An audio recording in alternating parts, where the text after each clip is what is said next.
शादी के बारे में जानते तो सभी लोग हैं, असल में इस शादी का मकसद क्या है, ये कौन सा बाइबल मुकद्दस का कौन सा ये कलामे खुदा का एक भेद है, इस पाक रस्म का आगाज करने वाला या शादी के पाक बंधन की बुनियाद रखने वाला ना तो कोई नबी है, ना कोई रसूल है, ना कोई वली है, ना कोई पैगंबर है, ना कोई मुफस्सर है, ना कोई मुफक्कर है, ना कोई उलमा इकराम में से है। रोए जमीन पर पाए जाने वाले तमाम बड़ी इंसान में से कोई भी ऐसा नहीं है कि जिसने शादी की बुनियाद रखी हो, बल्कि बाइबल मुकद्दस हमें यह सिखाती है कि शादी की पाक रस्म, निकाह की पाक रस्म, इसकी बुनियाद रखने वाला मेरा और आपका निजात दहिंदा है। खालिक़े कायनात शादी की बुनियाद रखने वाला है। तो कामयाब अज़दवाजी जिंदगी वही होती है जिन लोगों का राबता उस खालिक़े कायनात के साथ जुड़ जाता है। अगर आप हमारे चैनल पर नए हैं तो चैनल को सब्सक्राइब लाजमी करें और वीडियो को शेयर करें। Thanks for watching. आप सब लोग भी खुदा का कलाम सुन रहे हैं, लेकिन खसूसन आज का ये जिंदगी बख्श कलाम जो है वो इस नए कपल के लिए, इस जोड़े के लिए है जिनको खुदा आज एक पाक बंधन में बांधने वाला है। तो बीवी का रिश्ता जो है ये बड़ा अटूट होता है, बड़ा नाजुक रिश्ता होता है, लेकिन फिर भी नोक जोक कई तो मर्तबा हो जाती है। कई ऐसे मामलात मियां बीवी के दरमियान आ जाते हैं, रिश्तेदारों के दरमियान आ जाते हैं। तो वहां पर अगर इंसान की खुदा के साथ रफाकत है, खुदा के साथ उसका राबता है, तो फर्स्ट ऑफ ऑल तो बहुत सारे ऐसे मामलात हैं कि खुदा खुद उनको हैंडल कर लेता है। और कुछ ऐसे मामलात होते हैं कि जिनमें फिर नौजवान जोड़ा जो है वो खुदा का खौफ रखते हुए उन चीजों को वो बर्दाश्त कर जाते हैं और अपने रिश्ते को हमेशा महफूज रखते हैं। तो इस तरह से अज़दवाजी जिंदगी जो है वो कायम रहती है और कामयाब तरीके से इंसान जिंदगी बसर भी कर सकता है। कलामे खुदा में से हमने तिलावत की इमसाल की किताब 19वां बाब उसकी 14वीं आयत मुबारक में लिखा हुआ है, गार और माल तो बाप दादा से मिरास में मिलते हैं, लेकिन दानिशमंद बीवी खुदावंद से मिलती है। रिश्ता जो है वो हर कोई चाहता है। जब भी लड़के के पेरेंट्स जो हैं वो लड़की का अपने बेटे के लिए इंतखाब करते हैं तो कौन कौन सी चीजें देखी जाती हैं? मेरा ख्याल है कि आप सभी जानते हैं। हमारी बहू जो हो वो फर्स्ट ऑफ ऑल पढ़ी लिखी हो, उसके बाद वो खूबसूरत हो, और कई मर्तबा तो ये भी देखा जाता है कि वो कमाती कितना है, जॉब कौन सी करती है, उसकी सैलरी क्या है, सैलरी पैकेज क्या है। इन सारी चीजों पे तवज्जो मरकूज की जाती है, लेकिन बहुत कम आज मौजूदा दौर में जो सिचुएशन है उसके अकॉर्डिंग मैं बात कर रहा हूं, बहुत कम इस चीज पे तवज्जो दी जाती है कि बेटी अक्लमंद है, दानिशमंद है, खुदा से प्यार करने वाली है या कि नहीं। इन चीजों को बहुत कम देखा जाता है और खूबसूरती की बेस पे कई मर्तबा रिश्ता जो है वो तय कर लिया जाता है और बड़ी जल्दी किया जाता है। कई ऐसी फैमिलीज को मैं बाय नेम जानता हूं कि बेटी जो है वो बहुत खूबसूरत थी, उन्होंने जल्दी की कि रिश्ता कहीं डिस्कनेक्ट को मसला ना बन जाए, कोई डिस्कनेक्ट ना हो जाए मामला, तो लिहाजा जो है इतनी खूबसूरत बेटी जो है इसको तो हमारे ही घर की बहू होना चाहिए।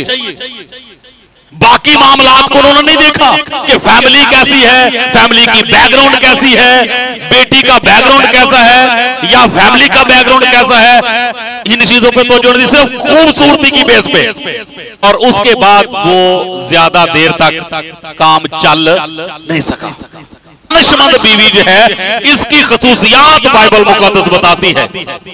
मेरे साथ एक हवाला निकालिएगा, देखें खुदावंद के कलाम में क्या लिखा हुआ है। इमसाल की किताब आखिरी चैप्टर जब हम पढ़ते हैं तो यहां पर देखिए लिखा हुआ है 31वां चैप्टर है और उसकी आयत नंबर 30 है। यहां पर लिखा है हुस्न धोखा और जमाल बेसबात है। हुस्न धोखा और जमाल बेसबात है। और कई खानदान मैंने देखे हैं, कई फैमिलीज को मैं जानता हूं बाय नेम कि जिन्होंने हुस्न का ही धोखा खाया कि बेटा बड़ा खूबसूरत है या बेटी बड़ी खूबसूरत है, और बाद में पता चलता है कि बेटा ड्रिंक करता है, बाद में पता चलता है कि बेटे की लड़के की तो सोसाइटी बड़ी गंदी है, बाद में पता चलता है कि ये तो अंदर कोई बातनी तौर पर नशई है, जाहिरी तौर पे कुछ भी नहीं। जब बाहर जाता है या रिश्तेदारों पे जाता है या एज ए गेस्ट कहीं जाना होता है, उस वक्त तो होठों पे लिपस्टिक हल्की सी लगा के चला जाता, पता लगे होठ जेड़े ना वो बच्चे दे बड़े रेड ने। कोई नहीं स्मोकिंग करता, कोई ऐसा मामला नहीं, क्योंकि जो स्मोकिंग करते सारे सड़े होंगे उन्होंने, तो दूरों ही पता लगता कि वाह जी वाह चंद चढ़िया। उस वक्त इस तरह के मामला कर लेना, लाला के मुल्तानी मिट्टी गल्ला भी ठीक कर लेनिया, बेटा बड़ा खूबसूरत है, बाद पता लगता को गुई है। सेम इसी तरह से बाद औकात जो है वो बेटी के मामले भी होता है। बेटियां खैर इज्जत के लायक है, बेटे भी इज्जत के लायक है, लेकिन जो रियलिटी है वो मैं आपके सामने रख रहा हूं। तो बाइबल मुकद्दस में वाज़ेह तौर पे क्या लिखा हुआ है? हुस्न धोखा और जमाल बेसबात है, इसको क़याम नहीं है। तो कई मर्तबा जो है वो धोखे में लोग आ जाते हैं, लेकिन खुदा का कलाम कहता है कि बाकी बातें भी सारी अपनी जगह पे हैं, लेकिन दानिशमंद होना, खुदा तरस होना, खुदा परस्त होना, रास्तबाज होना, नेकोकार होना, ये बहुत बड़ी बात है, ये उत्तम दर्जे की बात है।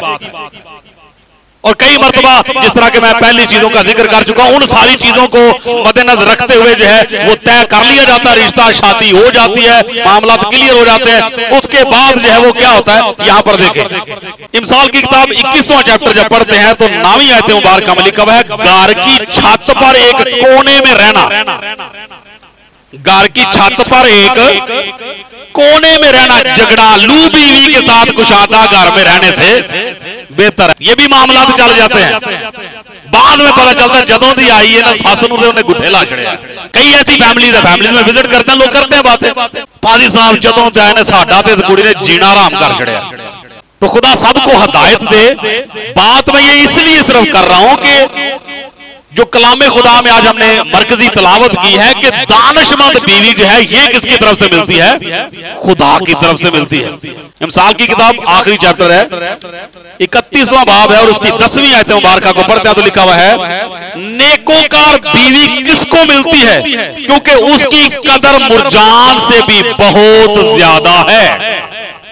शौहर के लिए जरूरी है कि वो इस बात को हमेशा मद्देनजर रखे। अगर उसकी बीवी दानिशमंद है, अक्लमंद है, खुदा से प्यार करने वाली है, रास्तबाज है, तो उसे क्या करना है? अपनी बीवी का साथ देना है, ना कि उसके रास्ते में रुकावट का बायस बनना है। कई बेटियों को मैं ऐसे जानता हूं, हमारी अपनी कलीसिया में से कई ऐसी बेटियां गई हैं दूसरी फैमिलीज में, यहां से वो अच्छी भली गई हैं, 2-2 घंटे 2.5 घंटे दुआ करने वाली, बाइबल मुकद्दस का मुतालिया करने वाली, खादमों के साथ रफाकत रखने वाली, लेकिन जब दूसरी फैमिलीज में जाते हैं तो माजरत के साथ सत्यानाश हो जाता है बेचारियां। जब कभी भी मुलाकात होती है, जी बेटा सुनाए मेरी बहन कैसा चल रहा है आपका रूहानी सिलसिला, बस बाजी साहब उन्होंने रंग विच रंगी गई बस। तो होता क्या है? अब ये रिस्पॉन्सिबिलिटी है किसकी? गौर कीजिएगा, ये बड़ा अहम पॉइंट है। ये रिस्पॉन्सिबिलिटी है किसकी? शौहर की। वालिदैन अपनी जगह पे है, बाकी फैमिली अपनी जगह पे, लेकिन ये शौहर की रिस्पॉन्सिबिलिटी है, उसकी जिम्मेदारी है कि अगर मेरी बीवी अक्लमंद है, दानिशमंद है, खुदा परस्त है, खुदा की राह पर चलने वाली है, तो बजाय इससे कि उसके सामने कोई ऐसी रुकावटें पैदा की जाए, बल्कि मैं उसका साथ दूं। और अगर शौहर रास्तबाज है तो सेम इसी तरह से बीवी के लिए भी जरूरी है कि वो भी बाईमान हो और शौहर के साथ मिलकर वो जोड़ा, ये बड़ी अहम बात है, उस जोड़े की शक्ल ले लें जिसको खुदा ने पहली मर्तबा बनाया। ये हर दफा मैं जब भी खुदा मौका देता है ऐसी रस्म अदा करने का, हर दफा मैं ये तकरीबन बात करता हूं कि आज भी हजरत आदम से लेकर आज के दौर तक 6000 साल गुजर चुके हैं, आज तक भी खुदा वो पहले वाला जोड़ा तलाश कर रहा है जो उसको मिल नहीं रहा। जोड़े बड़े बनते हैं, जोड़े तो बड़े बनते हैं, कुछ मां बाप की मर्जी से बनते हैं, कुछ अपनी मर्जी से बनते हैं, कोई अरेंज मैरिज होती है, कोई रनिंग मैरिज होती है, कोई लव मैरिज होती है, पता नहीं कौन कौन सी मैरिज की इकसाम है मुख्तलिफ। लेकिन खुदा वो जोड़ा ढूंढता है जो उसने अदन में खलक किया था और बरकत दी और कहा कि बढ़ो और फलो और जमीन को मामूरो महकूम करो। हालेलुया। तो नए जोड़े के लिए, नए कपल के लिए हासिल कलाम यह है कि खुद को उस जोड़े की मुशाबत पे डालने की कोशिश करें। अगर खुदा ने आपको एक जान किया है, एक बदन, एक जिस्म कहा है, जो कि थोड़ी देर बाद हम खुदा के कलाम के अकॉर्डिंग इसको अदा करेंगे, तो अगला स्टेप क्या है कि खुदा को वो दिखाई देना चाहिए। आखिरी बात करना चाहूंगा, बड़ी पुरानी कहावत है, मेरी वालिदा अक्सर बयान किया करती थी, क्योंकि हमारे साथ भी वो बड़ा प्यार करती थी, लेकिन हमसे ज्यादा फिर हमारे बच्चों से वो प्यार करने लगी। और अक्सर वो ये जब बच्चों को गोद में बिठाती तो वो ये बात किया करती थी कि मोल नालों ब्याज प्यारा, मोल नालों ब्याज प्यारा। तो खुदा को भी असल में मोल नालों ब्याज बड़ा ही प्यारा लगता है। आज खुदा हर नए जोड़े के लिए वही फीलिंग अपने अंदर रखता है, वही मोहब्बत खुदा अपने अंदर रखता है जो उसकी आदम और हवा के लिए थी। लेकिन ब्याज जो है उसको चाहिए कि वो शक्ल ले, उसी मकाम पे, उसी लेवल पे आ जाए जिस लेवल पे खुदा ने पहले इंसान और पहली औरत को बना दिया था। हालेलुया। और लिखा है कि खुदा औरत को बनाकर आदम के पास लाया और आदम ने कहा कि ये मेरे गोश्त में से गोश्त और मेरी हड्डियों में से हड्डी है, ये नारी कहलाएगी क्योंकि ये नर में से निकाली गई है। हालेलुया। सो खुदा आप सबको आज के इस पाक कलाम के वसीला से बरकत बख्शे। आमीन। इस तरह की मज़ीद वीडियोस देखने के लिए हमारे चैनल को सब्सक्राइब लाजमी करें और बेल आइकन को प्रेस करें ताकि हर नई आने वाली वीडियो बर वक्त आप तक पहुंच सके। Thanks for watching.